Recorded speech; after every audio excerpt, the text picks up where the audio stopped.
بسم اللہ الرحمن الرحیم۔ رمضان اور روزے کے اہم مسائل، اس کے اندر کافی ساری چیزیں آ جائیں گی، لیکن اس کو میں پارٹس میں جو ہے نا تقریباً 3-4 پارٹس کے اندر یہ ساری چیزیں کمپلیٹ کروں گا۔ روزے کے مسائل، کن چیزوں سے روزہ ٹوٹتا ہے، کن سے مکروہ ہوتا ہے، کس پہ قضا آتی ہے، کس پہ کفارہ آتا ہے، اور اس طرح کے سارے مسائل اس کے اندر آ جائیں گے۔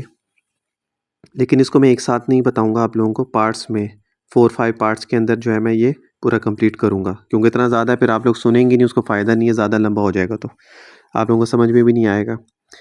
روزے کی فرضیت، رمضان کے روزے رکھنا اسلام کا تیسرا فرض ہے۔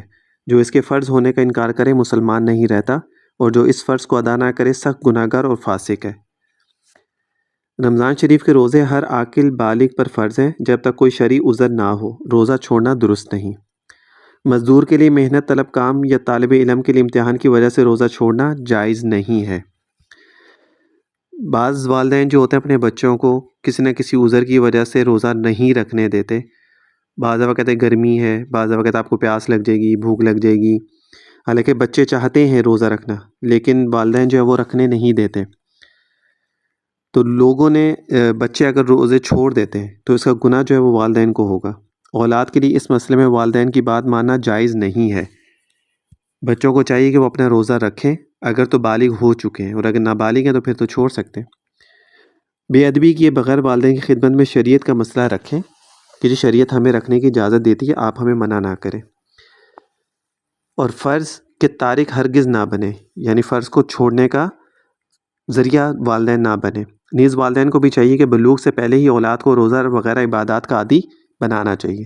میں ہمیشہ کہتا ہوں 5-6 سال کی عمر سے بچے کو جو ہے نا دین کی کچھ بیسک چیزیں تھوڑی تھوڑی ماں جو ہے وہ زیادہ سکھائے باپ کی نسبت، کیونکہ باپ کمانے کے لیے باہر جاتا ہے، ٹائم اتنا ہوتا نہیں ہوتا، لیکن ماں کو چاہیے وہ کرے، یا جس کے ساتھ وہ قرآن پڑھ رہے ہیں تو ان سے کہیں کہ ان کو بیسک جو ہے دین کے بارے میں ضرور سکھائیں۔ روزے کے لیے نیت شرط ہے، اگر روزے کا ارادہ نہ کیا اور تمام دن کچھ کھایا یا پیا نہیں تو روزہ نہ ہوگا۔ نیت دل کے ارادے کو کہتے ہیں، زبان سے کچھ کہنا ضروری نہیں، لیکن کہہ لے تو اچھا ہے۔ نیت بہت ضروری ہے، اگر نہیں کی تو روزہ نہیں ہوگا۔ اس کے لیے کچھ الفاظ کا کہنا بھی ضروری نہیں ہے، دل سے بھی ہو جائے گی، اور اگر پھر بھی الفاظ کہہ دیے تو پھر بھی ٹھیک ہے۔ رمضان کے روزے کی نیت رات سے کر لینا بہتر ہے، اور اگر رات کو نہ کی تو ہو تو دن کو بھی زوال سے 1.5 گھنٹہ پہلے نصف النہار، شرعی صبح صادق سے غروب کے بالکل درمیانی وقت تک کر سکتا ہے، بشرطے کہ کچھ کھایا یا پیا نہ ہو۔ رات کو نیت کر لے صبح میں نے رمضان کا روزہ رکھنا ہے، یا پیر اور جمعرات کا نفلی روزہ رکھنا ہے۔ رات کو نہیں کی تو زوال سے، اگر زوال 12 بجے ہو رہا ہے، 10:30 بجے سے پہلے وہ اس کی نیت کر سکتا ہے، بشرطے کہ کچھ کھایا پیا نہ ہو۔ رمضان المبارک میں ہر روزے کی الگ نیت کرنا ضروری ہے۔ مکمل رمضان کے روزوں کی ایک ساتھ نیت نہیں کی جا سکتی۔ یہ نہیں کہ پہلے روزے سے کہہ دے کہ جی میں نے سارے روزوں کی نیت کر لی، نہیں، روزانہ روزہ، روزانہ نیت۔ کسی شخص نے سعودیہ وغیرہ کسی ملک میں 30 روزے مکمل کر لیے تھے۔ یہ بہت اہم مسئلہ ہے، جو لوگ جو آج کل پوچھتے بھی زیادہ ہیں، اور لوگوں کو اس میں کنفیوژن بھی ہوتی تھی، کیونکہ عمرے بھی لوگ جاتے ہیں تو وہ روزوں کی ترتیب آگے پیچھے ہو جاتی ہے۔ کسی شخص نے سعودیہ وغیرہ کسی ملک میں 30 روزے مکمل کر لیے تھے، پھر پاکستان پہنچا اور یہاں ابھی رمضان ہے تو یہاں 31 روزہ بھی رکھے گا۔ اس کے برعکس کوئی شخص پاکستان میں 28 روزے رکھ کر سعودیہ گیا اور وہاں رمضان ختم ہو چکا تھا تو یہ 2 روزوں کی قضا کرے گا۔ اگر سعودیہ میں 30 روزے تھے، ایک روزہ پاکستان میں پیچھے چل رہا تھا، تو یہاں پر آ کے 31واں روزہ بھی رکھے گا وہ، ٹھیک ہے۔ اور اگر اس کے برعکس کوئی پاکستان سے سعودیہ گیا تھا، اور سعودیہ میں کیونکہ ایک روزہ آگے چل رہا تھا اور پاکستان میں پیچھے تھا، تو وہاں پہ عید بھی پہلی ہو گئی، تو جو روزے اس کے رہ گئے تھے وہ اس کی قضا کرے گا۔ اچھا جی، جن چیزوں سے روزہ ٹوٹ جاتا ہے وہ کون سی چیزیں؟ کان اور ناک میں دوا ڈالنا، کان اور ناک میں۔ البتہ کان میں دوا ڈالنے سے متعلق اب بعض حضرات کی تحقیق یہ ہے کہ کان کے اندر پانی، تیل یا دوا ڈالنے سے روزہ فاسد نہیں ہوگا۔ کان میں دوائی ڈالنے سے روزہ فاسد نہیں ہوتا، الا یہ کہ کسی شخص کے کان کا پردہ پھٹا ہوا ہو اور وہ پانی، تیل یا دوا وغیرہ اس کے حلق تک پہنچ جائے۔ البتہ دن میں دوا ڈالنے کے بجائے افطار کے بعد تیل یا دوا ڈالے تو اس کے لیے ایسا کرنا بہتر اور شبے سے بعید تر ہوگا۔ اگر کسی کا پردہ نہیں کان کا پھٹا ہوا تو دوائی ڈالے گا تو حلق میں نہیں آتی، اور اگر پردہ کسی کا پھٹا ہوا تو حلق میں آ جائے گی، تو پھر تو مسئلہ ہو جائے گا۔ تو اس سے بہتر یہ ہے کہ افطاری کے بعد ڈالے، کوئی اتنی ایمرجنسی نہیں ہے۔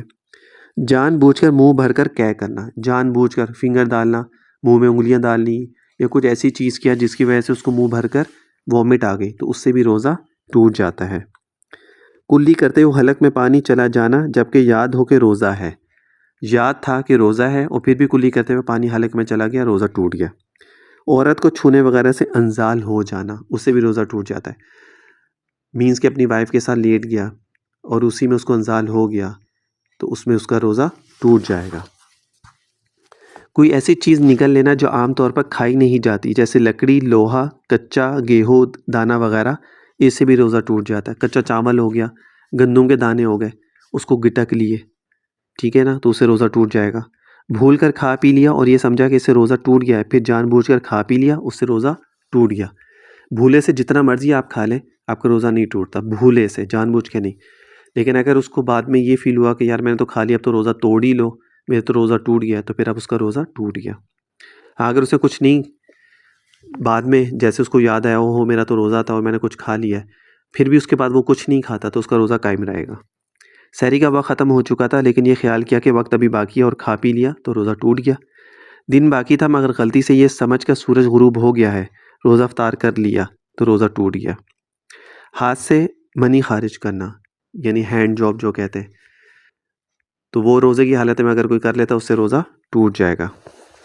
اوپر جتنی بھی میں نے صورتیں آپ لوگوں کو بتائی ہیں اس میں روزہ ٹوٹ جاتا ہے مگر صرف قضا واجب ہوتی ہے، یعنی روزہ دوبارہ رکھنا پڑے گا، کفارہ لازم نہیں ہوتا۔ ٹھیک ہو گیا؟ یہ جتنی چیزیں بھی 9 چیزیں میں نے آپ لوگوں کو بتائی ہیں اس میں صرف قضا ہے، روزے کے بدلے روزہ رکھنا ہے، اس میں کفارہ لازم جو ہے وہ نہیں ہوتا۔ جان بوجھ کر بیوی سے ہم بستری کرنا، یہ 10ویں ہے۔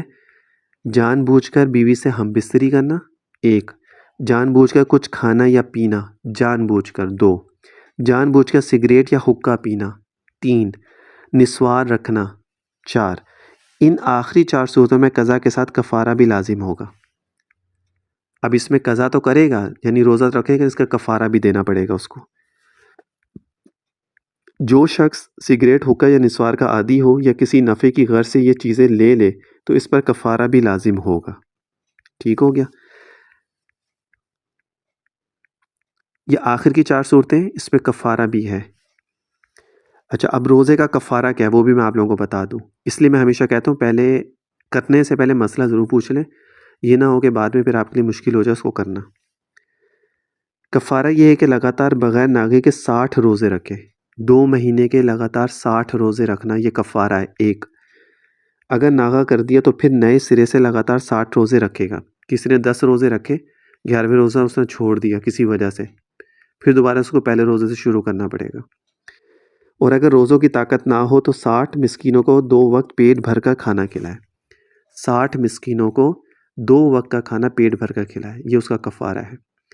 تو اس لیے کہا جاتا ہے کہ بھائی رمضان کے مہینے میں خاص طور پہ جب روزہ ہے بہت احتیاط کیا کرے، اور کوئی بھی اگر اس طرح کا مسئلہ ہو جائے تو فوراً مسئلہ پوچھے، بلکہ پہلے سے ہی مسائل آپ لوگوں کو پتہ ہونے چاہیے تاکہ کوئی اس طرح کا مسئلہ نہ ہو۔ ورنہ 60 روزے لگاتار رکھنا یا 60 مسکینوں کو 2 وقت کا کھانا کھلانا پیٹ بھر کے آسان کام نہیں ہے۔ یہ ایک پہلا پارٹ اس کا ہو گیا۔